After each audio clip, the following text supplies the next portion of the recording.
अब बात कर लेते हैं छत्तीसगढ़ की। छत्तीसगढ़ में 2 दौरे के चुनाव के बाद चुनाव प्रचार और तेज हो गया है। आज सीएम विष्णुदेव साय का धुआंधार प्रचार करने हो रहा है और सीएम आज बलरामपुर, कोरिया, बलौदाबाजार और रायपुर में चुनावी सभा को संबोधित करते नजर आएंगे। देखिए, 2 चरणों का चुनाव जो है वो पूरा हो गया है। छत्तीसगढ़ की अगर मैं बात करूं तो पहले चरण में वहां पर बस्तर में वोट डाला गया था, जहां लगातार वोटिंग प्रतिशत कम हो रहा है, तो वहीं ये देखने को मिला कि बस्तर में 2019 के मुकाबले 2024 में वोटिंग प्रतिशत बढ़ा, भले ही छोटे अंतर से बढ़ा लेकिन बढ़ा। वहीं कल छत्तीसगढ़ की 3 सीटों पर, कांकेर, महासमुंद और राजनांदगांव, हाई प्रोफाइल सीटों पर मतदान हुआ और अब 2 चरणों का चुनाव तो हो गया है, लेकिन उसके बाद छत्तीसगढ़ में चुनाव प्रचार प्रसार की प्रक्रिया और तेज हो गई है। इसी सिलसिले में आज सीएम विष्णुदेव साय धुआंधार प्रचार करने जा रहे हैं। सीएम आज बलरामपुर, कोरिया, बलौदाबाजार और रायपुर में चुनावी सभा करने वाले हैं।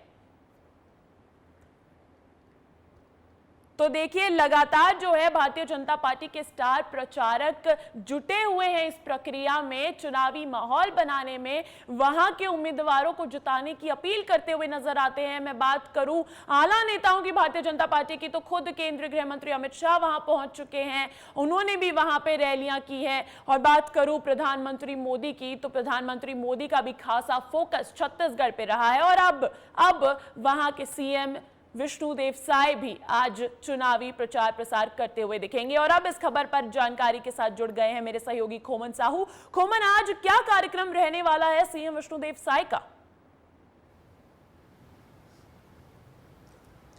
देखिए अंजलि, तीसरे चरण के लिए भारतीय जनता पार्टी अब पूरा जो है फोकस करने वाली है और यही कारण है कि 7 लोकसभा सीटों में तीसरे चरण में मतदान होना है छत्तीसगढ़ में। ऐसे में मोर्चा सीएम विष्णुदेव साय ने संभाला है, अलग अलग जनसभाओं को संबोधित करते हुए नजर आ रहे हैं। अगर आज की बात की जाए तो अंजलि, आज बलरामपुर जिले में, कोरिया जिले में और बलौदाबाजार जिले के लवन में जनसभा को संबोधित करने वाले हैं। अगर बलरामपुर की बात की जाए तो बलरामपुर सरगुजा जो है लोकसभा क्षेत्र में आता है। ऐसे में उस क्षेत्र से मुख्यमंत्री स्वयं आते हैं। बलरामपुर जिले में जनसभा को आज संबोधित करने वाले हैं, जिस तरीके से सरकार के कामकाज है उसको बताने वाले हैं। इसके अलावा कोरिया जिले में जाएंगे, कोरिया जिले में जनसभा को संबोधित करेंगे, वहाँ बड़ी संख्या में लोग भी वहाँ शामिल होने वाले हैं। इसके अलावा अगर बात की जाए बलौदाबाजार जिले की, तो बलौदाबाजार जिले के लवन ब्लॉक में वो जनसभा को संबोधित करने वाले हैं। कुल मिलाकर आने वाले दिनों में जिस तरीके से 7 सीटों पर मतदान होने वाला है, भारतीय जनता पार्टी के तमाम दिग्गज नेता अब इसी तरीके से जनसभा को संबोधित करने वाले हैं। और भी जो केंद्रीय नेता है, केंद्रीय मंत्री है, उनका छत्तीसगढ़ दौरा होने वाला है। आपने देखा पिछले दिनों प्रधानमंत्री नरेंद्र मोदी, केंद्रीय गृह मंत्री अमित शाह, इसके अलावा जेपी नड्डा का दौरा भी हो चुका है। उत्तर प्रदेश के मुख्यमंत्री है योगी आदित्यनाथ। प्रचारकों का दौरा तो लगातार चल ही रहा है, लेकिन आने वाले दिनों में कांग्रेस पार्टी के भी स्टार प्रचारक हमें देखने को मिलने वाले हैं, क्योंकि अब छत्तीसगढ़ में बचा ही तीसरा चरण है, बची ही 7 सीटें हैं, तो अपनी पूरी ताकत झोंकते हुए दिखेंगे दोनों ही पार्टियों के आला नेता। देखिए, ये बड़ी खबर भी मिल रही है कि छत्तीसगढ़ के कांग्रेस प्रदेश प्रभारी सचिन पायलट आज रायपुर आ रहे हैं। सचिन पायलट यहां पर चुनावी तैयारियों का जायजा लेंगे। अपने इस दौरे में पायलट प्रदेश के वरिष्ठ नेताओं से चुनाव पर रिपोर्ट लेंगे। बताया जा रहा है कि सचिन पायलट 2 चरणों के चुनाव का फीडबैक लेंगे। इस दौरान सचिन पायलट अलग अलग जिलों में जाएंगे। कांग्रेस प्रदेश प्रभारी केंद्रीय नेताओं की सभा को लेकर तैयारियों का जायजा भी लेंगे।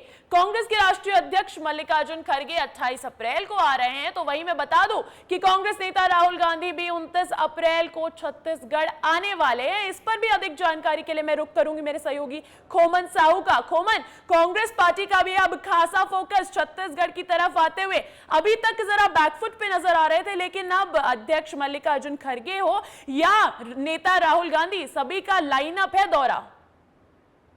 जिस तरीके से कांग्रेस पार्टी पहले और दूसरे चरण में काफी कम प्रचार प्रसार में जोर लगा रही थी, लेकिन अब बाकी बचे 7 सीटों पर कांग्रेस पार्टी अपना पूरा दमखम लगाने वाली है। और यही कारण है कि चाहे मल्लिकार्जुन खड़गे की दौरे की बात हो, कल वो आने वाले जांजगीर चांपा लोकसभा सीट में, राहुल गांधी 29 तारीख को बिलासपुर में जनसभा को संबोधित करने वाले हैं। प्रदेश प्रभारी है सचिन पायलट, वो लगातार जो 2 चरण में मतदान हुए हैं उसके फीडबैक लेने वाले हैं, वरिष्ठ नेताओं से बातचीत करने वाले हैं, कार्यकर्ताओं से बातचीत करने वाले हैं। इसके अलावा अगर बात की जाए तो पूर्व मुख्यमंत्री भूपेश बघेल भी अब ताबड़तोड़ दौरा करने वाले हैं, क्योंकि राजनांदगांव लोकसभा से वो प्रत्याशी थे, वहां कल दूसरे चरण का मतदान खत्म हो गया है। तो अब तीसरे चरण में कांग्रेस पार्टी के कई ऐसे नेता हैं जो मोर्चा संभालने वाले हैं। चाहे पूर्व मंत्री ताम्रध्वज साहू की बात की जाए, पीसीसी चीफ दीपक बैज की बात की जाए, दीपक बैज भी आज अलग अलग जगहों का दौरा कर रहे हैं, जनसभाओं को संबोधित करेंगे, हवाई यात्रा करने वाले हैं, अलग अलग तरीके से हेलीकॉप्टर से वो लोग दौरा करने वाले। तो कुल मिलाकर समझा जा सकता है तीसरे चरण के लिए कोई कसर जो है भारतीय जनता पार्टी हो या कांग्रेस पार्टी वो छोड़ना नहीं चाहती। लेकिन चरण के लिए बिल्कुल सही बात कह रहे हैं खोमन आप कि तीसरे चरण के लिए कोई कसर नहीं छोड़ रही है, भले ही भारतीय जनता पार्टी हो या कांग्रेस पार्टी। ताबड़तोड़ दौरे अब देखने को मिलने वाले हैं 7 मई से पहले। बहुत बहुत शुक्रिया खोमन तमाम जानकारी के लिए।